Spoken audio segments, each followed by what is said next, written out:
probably the only thing in my life of falling up the stairs, the only thing I ever got a vision for being intentional about early on was being a husband and a father. And you don't make it in that game without mentors and really deep friendship. You just don't make it.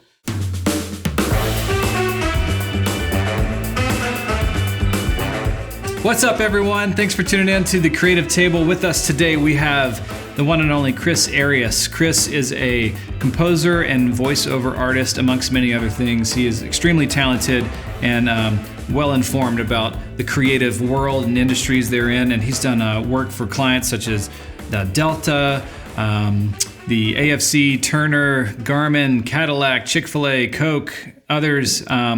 I'll let him tell us more about it. But Chris, thank you for being here, man. I really appreciate it. Thanks so much for having me. Yeah. So just kind of give us the overview of how did you get into this world of composing and music and so forth. I know you're extremely talented, and Andy has known you for a long time. For those of you not familiar, Andy is the other half of the magic behind the magic of the Creative Table. So maybe you'll get to meet him one day. But tell us about what you do and on the composing side and how that all started out. Well, I was an insurance agent, believe it or not, right out of college. And but I'd been playing in bands. I've been a musician. I loved film scores. It was just, I geeked out on the music side of things. My best friend was a guy named Kurt Oakley, and he'd been in video production, broadcast production for years. And he had gone to a new company, and he called me up one night. He was like, "Hey, man, we need to hire somebody to do music. They're doing all this original content." And he said, "We need somebody to do music for our productions, and I think you'd be great at that." And I was like, "Seriously?" He was like, "Yeah, I think it'd rock." So I was like, "Well, yeah, that'd be awesome. But, and can I also get paid to, I don't know, sit by swimming?" I just I had no resume. I had no background, nothing that would say this guy's obviously a composer. It's just something he saw in me that I didn't see in myself. So they sent me a little VHS videotape of about a 3-minute scene of one of their productions, and they asked me to just write some music for it. That was like my interview. I mean, I had an interview, but that was like my resume, or that was my demo. Mm-hmm. So I hung on to that for a couple of days, and I played this music that I thought went with it, and I was like, I have no idea what I'm doing. But anyway, I turned it around to him, and I said, I felt like it needed some sound effects too, so I added some of those. And this was in the day before nonlinear editors, so before Pro Tools and all that stuff. Mm-hmm. So the way we did sound effects back then was you would record the sound effects into a sampler, and then you would back then being 92. Okay. Way back in the day. Yeah. So you would, that's what you we would called record the dizzle. Back in the dizzle. Okay, go ahead. For shizzle. But I just felt like the thing needed some sound effects, so I added some sound effects to it. Anyway, I was the only guy they interviewed. They paid me more money than I asked for. So I had this bizarre 9 to 5. Great start. Yeah, it was amazing. I had this 9 to 5 job as a composer. The other thing they were doing is building a studio. So for the first year I was there, I had no actual composing work to do. So I helped build a giant television studio. So I get to learn how all that stuff works. What was the name of this place or company? Walk Through the Bible. Okay.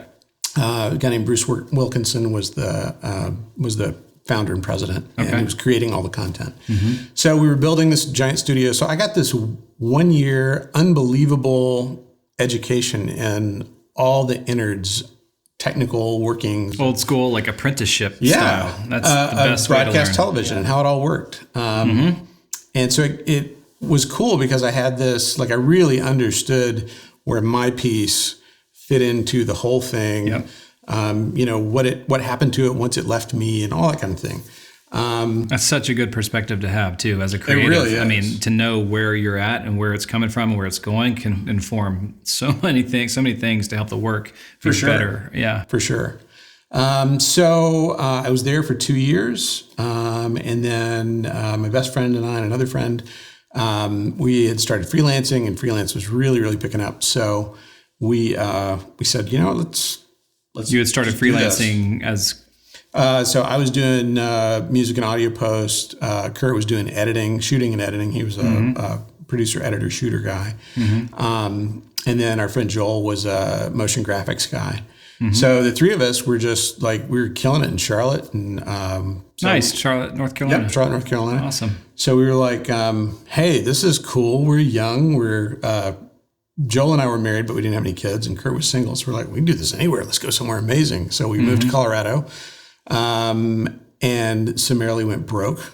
It's a great place to go broke. Yeah. If you got to go broke somewhere, Colorado, highly recommend it. So then, we're all kind of individually scrambling. Joel actually, he was the guy who really found his niche and stayed and built a really great, thriving post-production business out there. He's still in Denver. Oh, nice. But Kurt and I were just like, we were freelancing, we were doing this, we were doing that. Yep.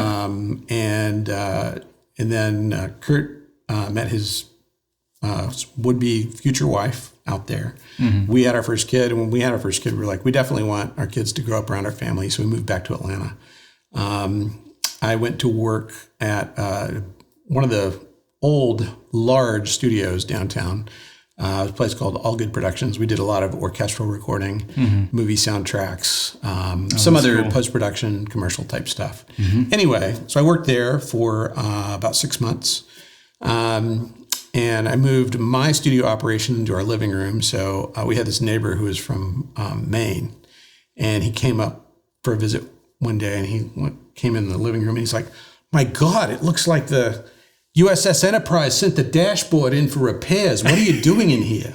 So I had, we're just in our house, but the whole living room is my studio. And this was back when, I had MIDI modules. So I had individual pieces of gear that did different things. So it wasn't like all the cool instruments we have inside the computer now. Now my footprint is much smaller, and I can do much more stuff. It's really cool. So I was mostly composition with a little bit of post back then. And then eventually I built my first studio here in Atlanta. And I built a little bit of a recording space just so I could have mostly, to serve composition clients or composition projects. I could bring in a cellist, or I could bring in a guitarist, or I could bring in, one or two musicians to record some live elements with what else I was doing. And then that turned into, hey, can I demo my song here? Can I do this? So then when I built my second studio, I made the tracking room a little bit bigger. Then I could get a drum kit in there. I could get, maybe I'd get a drummer and a guitarist in there. And so we could kind of start putting together more, live band type stuff, still mostly for scoring. But then all of this stuff that's happening is happening organically. Or are you like, you didn't start out with like a plan, like I want to do this, and by year 5 I want to be here, and I'm going to market myself this way. No, you were just serving one client after the next, and it was just taking flight, you're just moving with it. I have spent my career falling up the stairs, is the way I like to describe it. I would love to say that I had this cool master plan, but I'm not a planner. I'm a figure it outer. So, so then that turned into, can you do my EP? Can you do my record? So I started doing some music production, like just pure music production, producing albums and singles and stuff. All the while doing the scoring and the post stuff. And now this is in the late 90s now, in the early 2000s. And so now composition and post was sort of a package deal. I was doing a fair bit of work for Turner, for like Cartoon Network, CNN, some of their channels. So they would come in and we'd do the whole thing. We'd do the music, we'd do the mix, put it all together. And one of those sessions for CNN, I think it was. And this was still with Kurt? Actually, Kurt passed away in 2005. So I'm skipping around a little bit. But you were running around as a solo offering? Yeah, you didn't have a team or me. anything? Okay, no, it was just a one-man show. So I was doing some little interstitial spot for CNN, and there was a copy change, and their like big super-duper VO guy was not available for a few days. So they said, hey, can you just cut a placeholder and so we can keep working, make sure the copy's good. Like a scratch track, yeah. Yeah. So I literally ran in the booth, hit record, read it one time, came back out. They were like, that was actually really good. I was like, cool, thanks. Awesome. Didn't think anything about it. Finished the spot. About a week later, they called and they were like, hey, we really like your voice. Can we just use it? And I was like, sure. He said, we'll even pay you for it. So I was like, even better. So, but that was still like, I didn't think I would be shifting gears at all and doing voice work. I just thought it was this random event, just like just another random fun story. So fast forward a few more years. Now we're up to about 2015. And I had a friend who used to be an anchor at CNN, and she had been doing other media jobs just on her own, freelancing afterwards. And she said, you should really try the voiceover thing because you already have all the gear and you can just use it to fill in your calendar when there's holes or whatever. So she just kept on me about it. And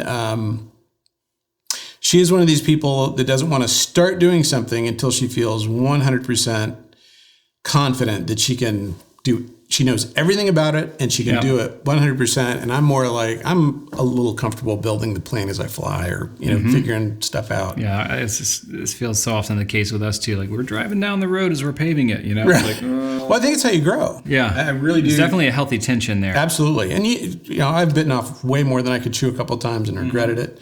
But usually if you just bite off a little more than you can chew, you have a good network of people that you can call when you get beyond your knowledge or skill set. That's the key. So I just sort of haphazardly started doing some voice work, and I got like this. The second thing I got was this national spot for Rogue Fitness that was on the X Games. Wow. I was like, oh, that's kind of cool. And then I got this Joe's Crab Shack national spot, and I was like, I'm gonna be a millionaire making, doing voiceover.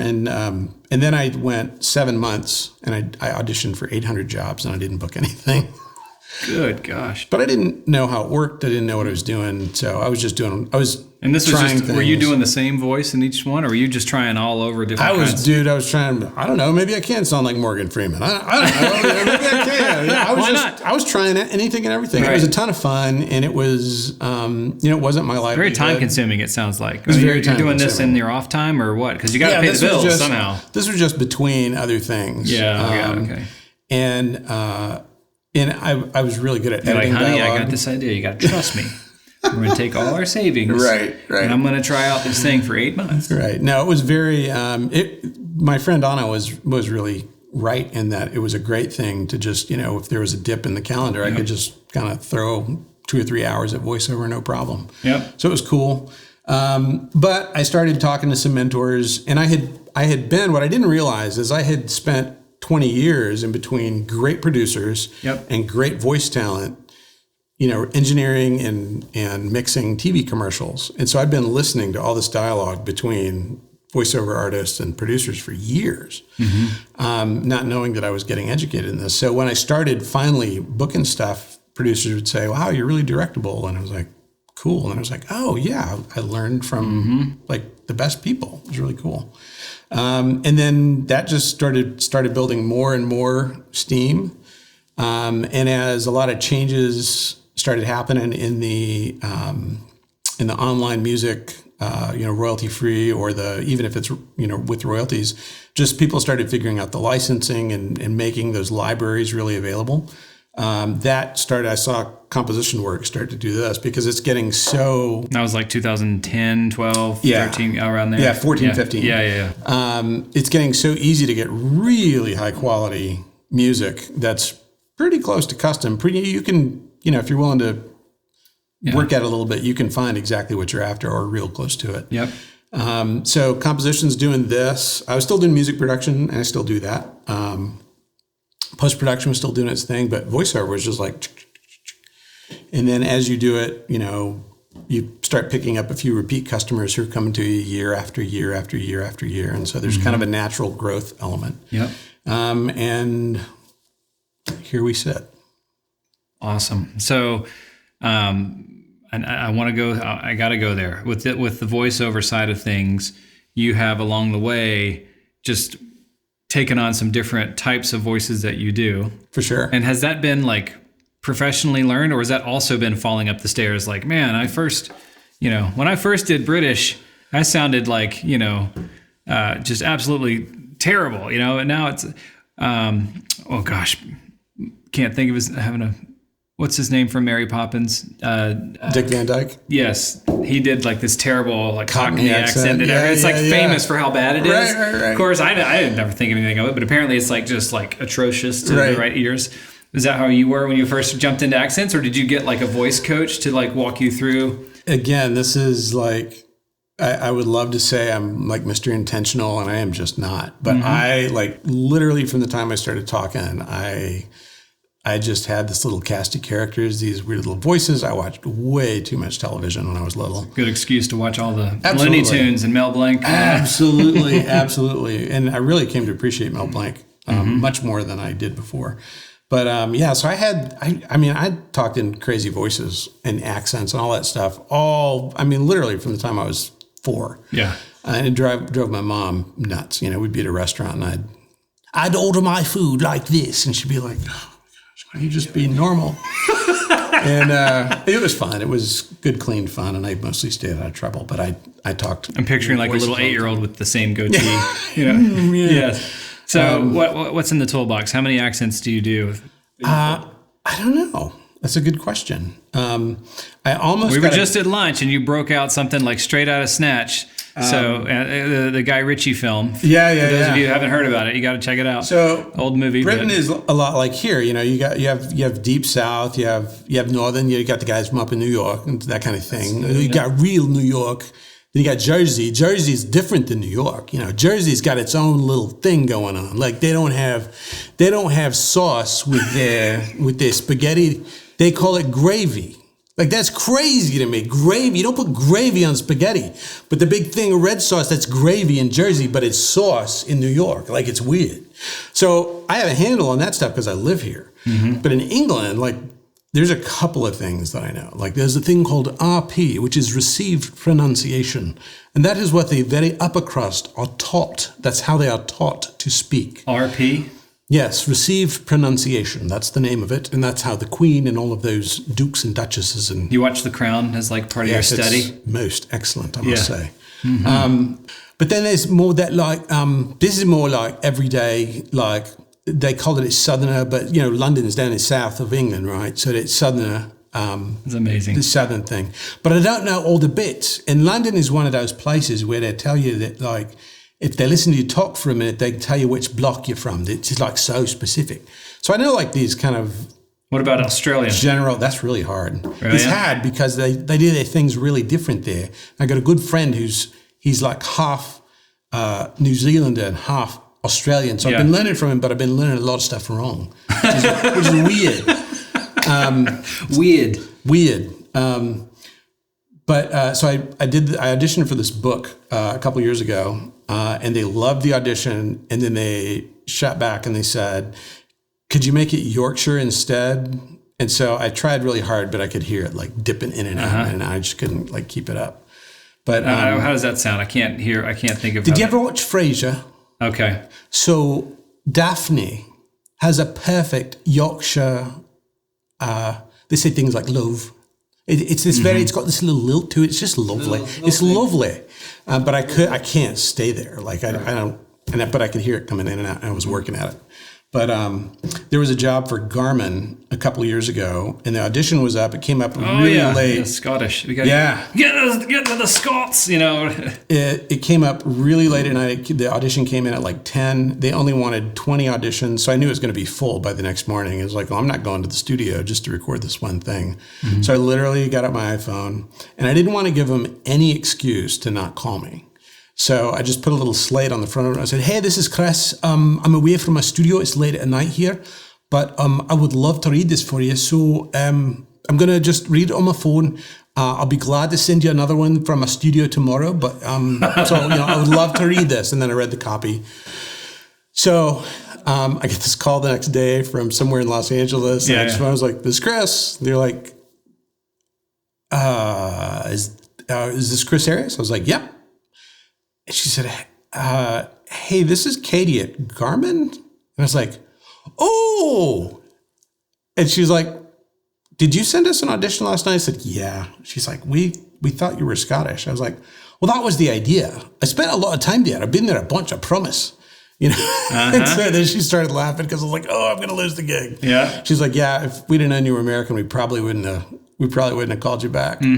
So yeah, it's really impressive when people like Ewan McGregor, you can still hear his a little bit once in a while. Nicole Kidman, you can hear hers a little bit, but they're generally really good. But occasionally you'll find somebody and they can do Southern real good, or they can do the Northern thing or whatever, or they can do the Chicago thing, which is a whole different deal up there. Oh boy, wow! Because it's just cold up there, so people don't open their mouth as much. Is what they figure out. Yeah, exactly. It gets them too cold. So, yeah, but when you see people from the UK who can do all the American stuff consistently, it's like.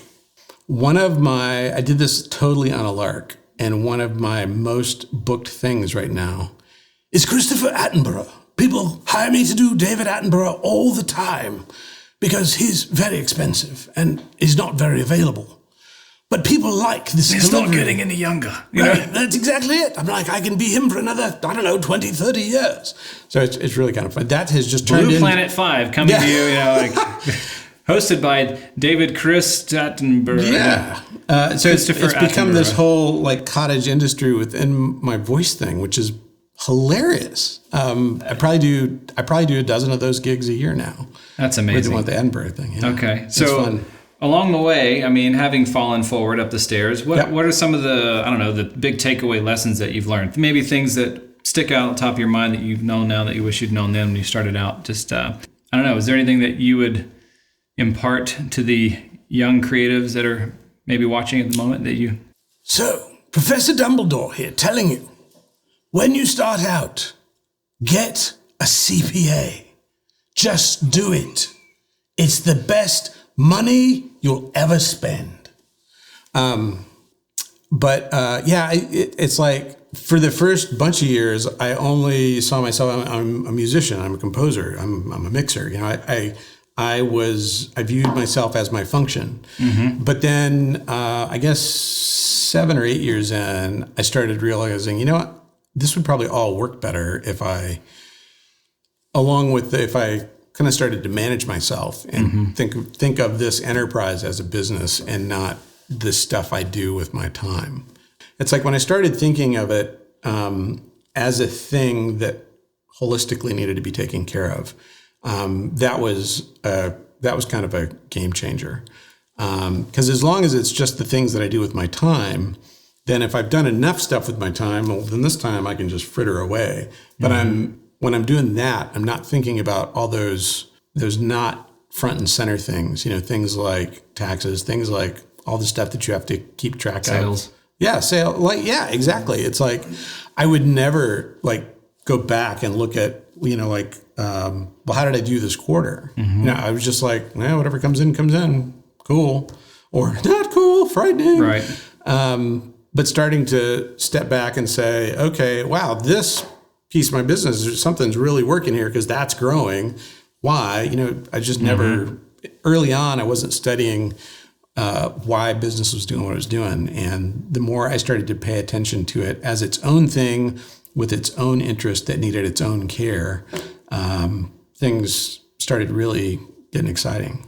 That's awesome. So as you started to build out this business with the new perspective of it being an enterprise and not just you're not defined by what you do with your time, where did you go for education around that, for guidance around that, for inspiration around how to think differently around that? Whose shoulders did you stand on, or who did you appeal to, or what, books or resources or organizations, associations? What did you do? I had kind of two groups of mentors. There were a couple of times that those Venn diagrams intersected, but I had sort of a personal development group of mentors, or a couple of mentors, never more than one or two at a time, and a couple of business mentors. And sometimes, there were guys who taught me about music and mixing and stuff like that. And then there were guys who taught me to think about an enterprise and think like an entrepreneur and that kind of thing. And there wasn't a ton of overlap in the two. It was like I learned this stuff from these guys and this stuff from these guys. But it was definitely never my primary gifting was the management of the enterprise. That was always something I was working hard at. You ever have trouble letting go of those things that you knew you needed to hand to someone else to do? Or did you continue to wear all the hats? You just got more efficient at wearing the hats? That's a great question. I remember when I first started delegating a few things, and it wasn't so much the entrepreneurial things, it was just some of the, I started handing off mixes on some projects that I didn't super duper enjoy mixing, started to hand those off to somebody. And I was like, this is the magic of building a business. And then I started thinking, I don't think I ever want to have a post house with 20 employees. That's not my personal vision for me. Sure. But it's like, man, if I can help out my friend, he was super excited to get the work and he did a killer job. And, it was good. It worked out good bottom line wise for me. It was great. 2 years ago, I don't recommend this for everybody. You have to have a really, really secure, solid marriage to do this. But about 2 years ago, my wife, Andy, became our studio manager. And in a logistical sense, became my boss. So she keeps track of, here's what's on the plate for the day, the week, the month, the quarter. Okay. And here's what needs to be on your radar right now. Mm-hmm. And then here's a quick reminder about something to be on your radar tomorrow. Oh my gosh. Huge weight off the shoulders, right? Not only that, but productivity through the roof. It was like having somebody who could sit outside of me and look at all the little projects and go, put them in this order. You don't need to worry about those three right now. Those, don't worry about those. Just worry about these. Yep. It was like getting a focus. 12-day work week. Oh yeah. It was like all of a sudden it just felt like I had more time. We both frustrate each other sometimes, absolutely, but it goes with the territory. Yeah. It does. But it's been magic. Because I think a lot of creatives, there are all those tropes about, creatives are not linear and they don't handle, routine and responsibilities that well. And people who do those things well aren't very creative. And those are tropes because they're mostly true. Yeah. but it is really great if you have the opportunity, if you have someone in your life that you can, who's complementary in their skill set, who can start either helping you manage your projects or however you want to call it, or manage your time. Mm-hmm. Delegating is huge. I remember hearing one of my mentors say, where the magic happens is when only you are doing the things that only you can do. And I would love to get to where that's 100% the case, but it's way more the case now than it used to be. Mm-hmm. And I have started hiring freelancers to do other stuff, and it's the greatest. Yeah. So not always easy, because one of the things we like about being creative and about owning our own businesses is we're our own boss and we get to do our own thing. Yeah, we're our own boss. Right. I once heard, this funny thing about working for yourself is this idea that you give up the security for autonomy. But the way, how did I hear this? I like to sometimes say this statement. It's we give up the illusion of security for the illusion of freedom. I love that. We give up the illusion of security for the illusion of freedom. That is because we don't go from having a boss to being our own boss. We just have 20 bosses now, or 100 bosses, or whatever it is. You're just serving all these different entities or clients or brands and so forth. Yeah. I was not a very good boss to myself. Yeah, right. And I think that's an important point too, because so often the unspoken assumption is that I'll just do this work and the business will grow and everything will be great and then we're good, and that's kind of what we focus on. You've got your business, but underneath all that, your business is only as healthy as you are. And I know this is something you have a lot of experience with, so I want to touch on this. As you mentioned, you're married. Okay, so you're building this business. You've shifted your thinking into you're an enterprise. You're not just a summary of what you do with your time. I think a lot of us as creatives, I know this was true of me. In the beginning, you're just going from relationship to relationship, from client to client. And something's happening. The tide is just kind of taking you, right? Right. Let's talk a little bit about that, because I think that just kind of goes over or under the bridge, and people don't, as they're moving along and as they're moving towards success. Talk a little bit about this idea of mentors and the importance of having support and wisdom in your life, and then also where your foundation is. It's kind of like that iceberg, right? This is your work, and then really the roots of all that is underneath the surface. So, and that's so crucial to focus on in order to be successful. So. And I think another way of saying that is that we, especially early on, we think in especially creative skills type jobs, whether it's as a freelancer or building a business or whatever, we think what we're trying to sell people on is what we do. But as it turns out, and we can sell somebody what we do once or twice, but where the magic happens, where repeat business happens, where that blend of loving what you do and who you do it with happens is when you realize that you're offering people who you are. You're offering them you as a person. Who you are is far more valuable to the world than what you do. And so there's two ways to kind of succeed. You can do lots of what you do for just, this rotating door of people, or you can really begin to invest personally in the people who you work with and the people you work for, to where they know they're getting, like, I'm hiring more than a composer or an editor or a shooter or a DP or a set designer or whatever. Like I'm really partnering in this endeavor with someone I care about and someone who I know cares about me and who cares about more than the project. And I was a little spoiled in this regard. Like I said, I just feel like I've fallen up the stairs my whole life. My first real boss, when I was in my 20s, and it was when I went to work with my best friend, our boss was a guy, his name was Dick White, and he changed my life. And it was because he was my boss, but he was more interested in my character and in who I was as a person than he was in what I did. I mean, he cared very much about what I did. Sure. But he was quick to say, yeah, you're doing a great job. That's all good. But this over here, I think this is going to be a problem. It's all about relationships. It doesn't matter if it's business or relationships or money or whatever. It is all about relationships. So you take care of your relationships. If your relationships are solid, you're going to be successful. And that was his whole thing. And at first I was just like, why is this guy being such a hard case? He's giving me a hard time about everything and he's on me and blah, blah, blah.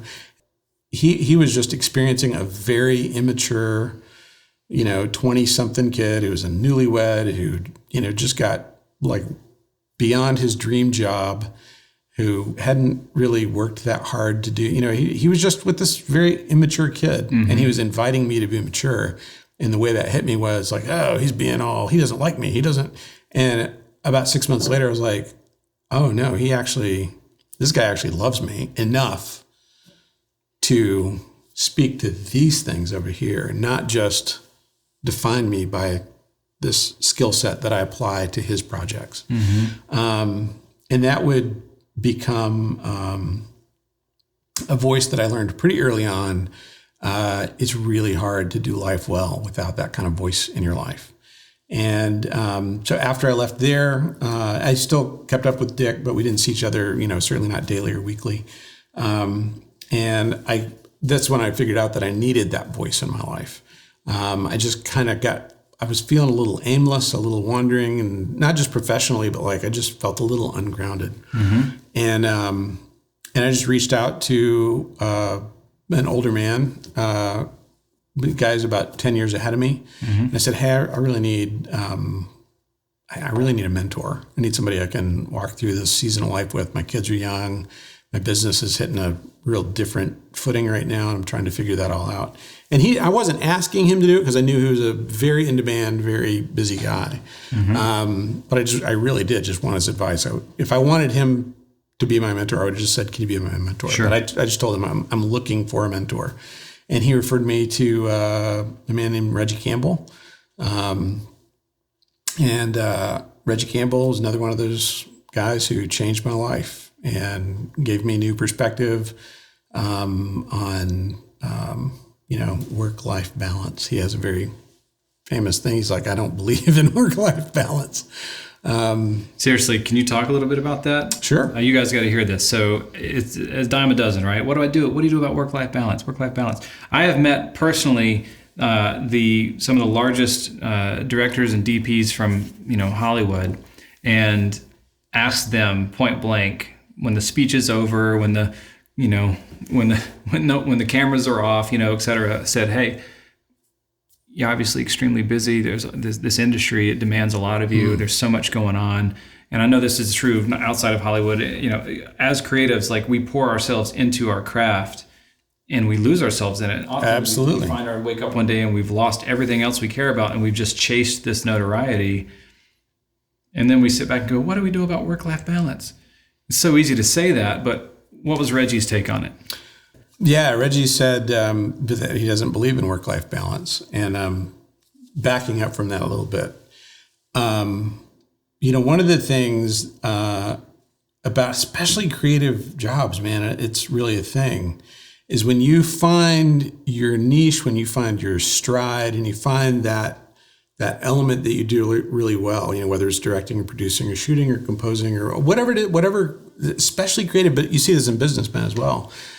We talk about all these, people's addictions to alcohol and drugs and porn and all this stuff, but we never talk about the addiction to competence. And this is where work-life balance gets weird, because if you're great at what you do, then you know how it feels to be great at what you do. But the thing is, when you become a husband and when you become a father, yes, we read books maybe, and maybe some older men gave us some really good talks about what it means to be a husband and a father. But there's a whole aspect that you just cannot know until you are in it. And newsflash, no one starts out as a husband with competency. Nobody starts out as a father with competency. You start with, even if you've read all the books and been to all the seminars and done all this stuff, you're starting at 2. You're not starting at like 75% competency. Yeah. You're starting at 2. And so what happens, a lot of times, just when you look at age and stage of life and that kind of thing, our professional careers and our families they're all sort of like coming into this sweet spot I won't say sweet spot. They're coming of age around the same time. When your kids are in elementary school, middle school, like that's kind of when you're really hitting your stride a lot of times. Professionally, when you're in your late 30s, maybe, or your early 40s, like that's when things are really cooking. Well, that's when things also get really scary with your kids, where they're asking you questions you don't have a quick answer for, where you're watching them become their own people. No longer your subconscious is handling the... No. It's almost like when you have those young kids, it's almost like task management in a sense. Absolutely. Like change the diaper, feed them, put them down, burp them, make sure that it's like da-da-da-da-da-da. Right. And then all of a sudden it's like, Daddy, what is blah, blah, blah, or what do we do about, or I feel this, Or you watch your kids start to withdraw or whatever, and as they move into adolescence, so here's the two things: competence and control. When I'm at work, when I'm good at what I do, especially when it's creative and it's just fun, and when you look at it and people go ooh and on, it's like, it's so amazing, it looks so cool, it sounds amazing. Yeah. There's just all of those, like all that dopamine rush. Exactly. We live for those words of affirmation. I'm competent and I'm in control. I'm valuable. I'm worthy. And this is where my identity is. And so you're getting all that just gush of stuff. And it's like, I can control this. I know how it works.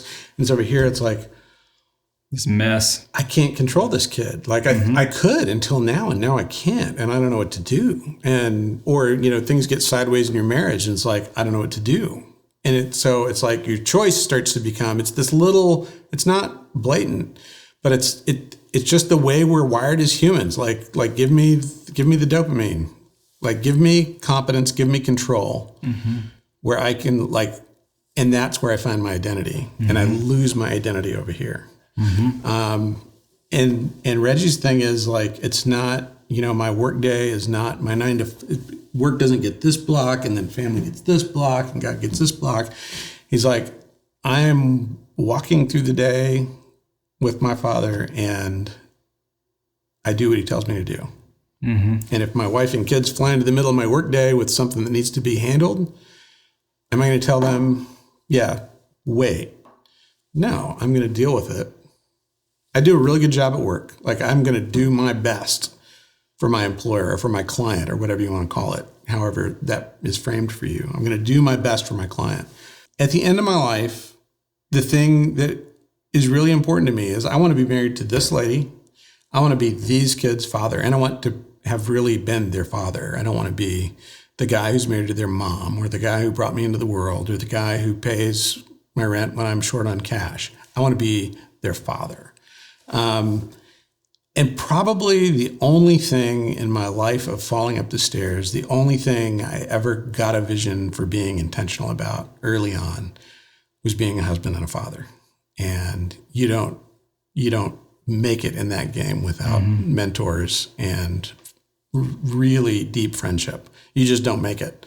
I'm convinced. I have yet to meet a guy who's an exemplary husband and father, who cannot tell you about the 3 or 4 men at the really crucial phases of his life.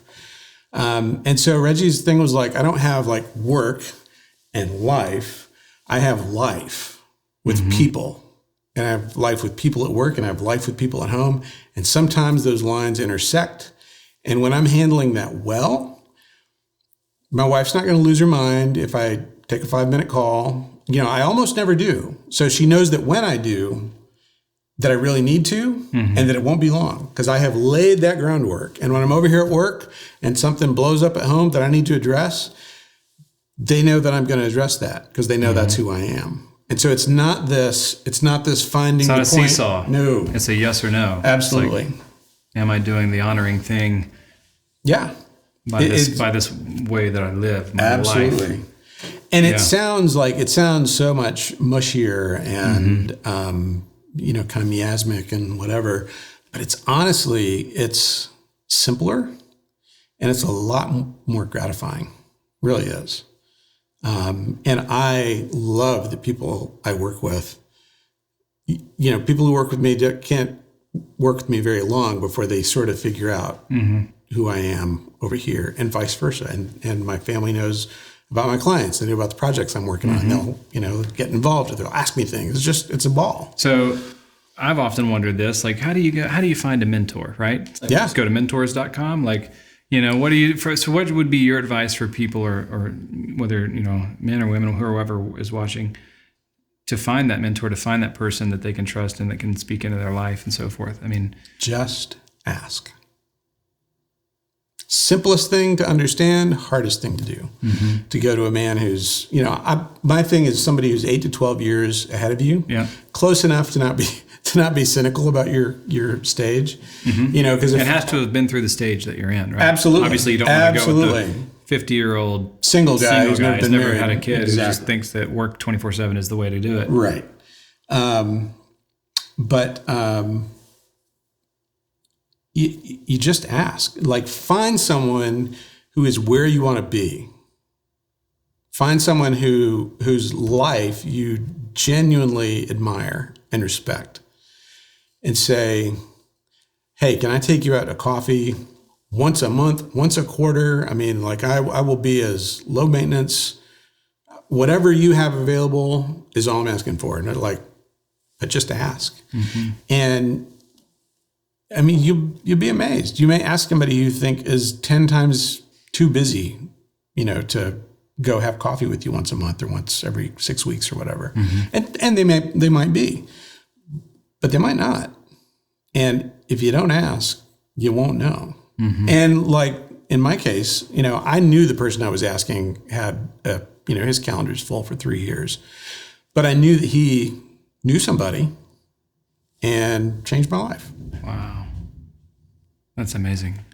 The other thing people don't think about with mentorship is, I know that when I would reach out to someone, I completely felt like I was asking something of them, which I absolutely was. But there is this, now that I'm in my 50s and I've, now I'm on the other side of the mentor table, it's incredibly mutually beneficial. And it's, there's a whole cool thing that happens for the mentor in being able to share themselves and their experience and their wisdom with other people.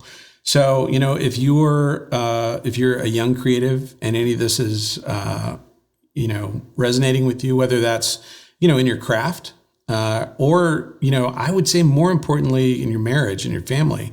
Little side note, one of the greatest, most wonderful, gratifying things in the world is to learn how to be a creative husband, learn how to be a creative father, and love your family creatively. Because maybe it is, for a lot of years I had my studio in my house, and so I sort of felt like I was never fully available to my family or to my clients, and I was available to everybody all the time at the same time. It was just this weird thing.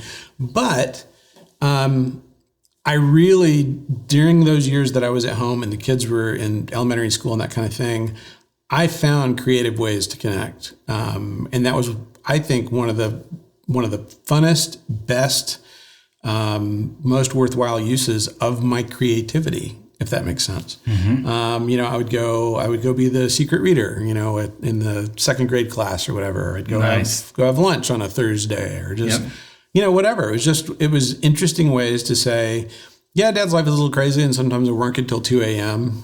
True. But sometimes in the middle of the day, you and I can just skip school and go watch a movie. Yeah. Not that skipping school is okay, which it totally is, but but yeah, be creative in your parenting and in your, in being a spouse. It's so much fun. And it's way cooler when you get that surprise from your spouse or your kids. Oh, it beats the best surprise from a client. Right? It's the greatest. Yeah. It's the greatest, and it lasts your whole life. But if you're younger and any of this is resonating with you, find someone who is where you want to be, who's 8 to 12 years ahead of you, who's been there, who's been in your phase of life, done that, got the T-shirt, and just ask them if you can have coffee. Can I take you to lunch? Can I just ask you some questions? And I promise you are not asking them, to have a root canal, unless they're just extraordinarily weird people, in which case you wouldn't ask them in the first place. They would probably be glad to do it, and know that it's a two-way street. That it's that as much as that is helpful for you and really an investment, that it really does amazing things for them too. And I would say to the older generation, not just to the crusty geezers like me, but if you're 30, 40, look for that kid who's 20, 22, 23, who's like reminds you of you when you started out. Right. And just go offer. And I'm telling you, you have the potential to radically change somebody's life and change it for their wife and their kids. Or their husband or whoever, but you really have, through mentorship, you have an opportunity to have an unimaginable impact on somebody. If you're 40, 50, find that 30-year-old who's kind of, again, reminds you of you, somebody that you feel like, you know what, I could help that person avoid these 6 landmines that I stepped on when I was their age. It's a game changer. It's a world changer. It really, really, really is. And it's ultimately what this entire experience, conversation, show is about. Yeah. Helping other creatives avoid those landmines or absolutely move farther, faster, et cetera. But it's not just about, it's not just about business. It's not just about gear. It's not just about the biz. It's about the whole thing. And the family part of that, for me, I'm just going to speak for me. I'm not going to, make this a universal rule, but just for me, the family aspect of my life is the best work I've ever done. It's the most fulfilling. It's more fulfilling than any project I've ever worked on. It's the creative work that I feel best about and that I will always feel best about. Yeah, I love that. Beautifully said. I want to ask you right now today, shifting back into where you're spending your time, what's your current goal or your trajectory, or are you just riding this VO thing out? Are you working on anything new, or are you trying to thanks for asking. Tackle a new industry, or I don't know. So the thing I love about the VO thing is it's very scalable and it's pretty portable. I had a client, a Medicare client, a Medicare provider client in Florida. And last year I was on vacation with my family at the beach. I have this little portable rig with my little universal audio, thing and microphone and all this stuff. It's very, very portable, not a big deal to take it with me. And we were on vacation and they called me in a panic because they were like, we just added this new local cable subsidiary. And so we have we have like 5 new phone numbers that we need to plug into our spot. I was like, well, I'll be home Tuesday. They're like, it airs tomorrow. We just found out last night. We're calling you today and we need it. It hits the air tomorrow, so we need it today. So I literally, now this is not how I suggest doing voiceover professionally at all. But I did go get in my car and I went to a parking garage, to the center of the parking garage, and waited for it to be quiet. And I read 5 phone numbers and punched them into the spot and sent them back to him. And it's on television right now. It's like, so the cool thing about that is it's this great mentor of mine, Tony Masano, is great voiceover guy and a producer, copywriter, really, really great career. And he said voiceover is the best second job in the world. Like if it has to be your everything, it's very stressful. Mm-hmm. But if it's extra, it's awesome because it's just fun. And it's interesting. But for me, I'm using voiceover right now since it has kind of taken over more than half of my book of business. And I am pivoting to writing. That is my next great adventure. Very fun. What kind of writing? I'm doing nonfiction stuff, but I really also want to write I want to write screenplays. Okay. And I have started out as a young adult novel, but it's real, like I can't not think visually. So, and it's about a family of sailing spies. Don't give it away now. Cut that out. Pretty exciting stuff. Very cool. And it's a lot of fun. But and I'm doing some ghostwriting. I'm just starting my first ghostwriting book job. Okay. Which has been super, super cool. 10 years from now, when I grow up, I want to be a writer. Man, I love that. Thank you so much for being here. It's been amazing. I know I've learned a lot. I know our viewers have as well. I want to put you on the spot again and ask you if you'd like to take us out right here in a fun accent, whatever you want to say. Hey, y'all be sure and follow the Creative Table where they do all kinds of really cool stuff. And also, be sure to subscribe. Smash the subscribe button, hit the bell for the notification, hit the like, and follow us on social media.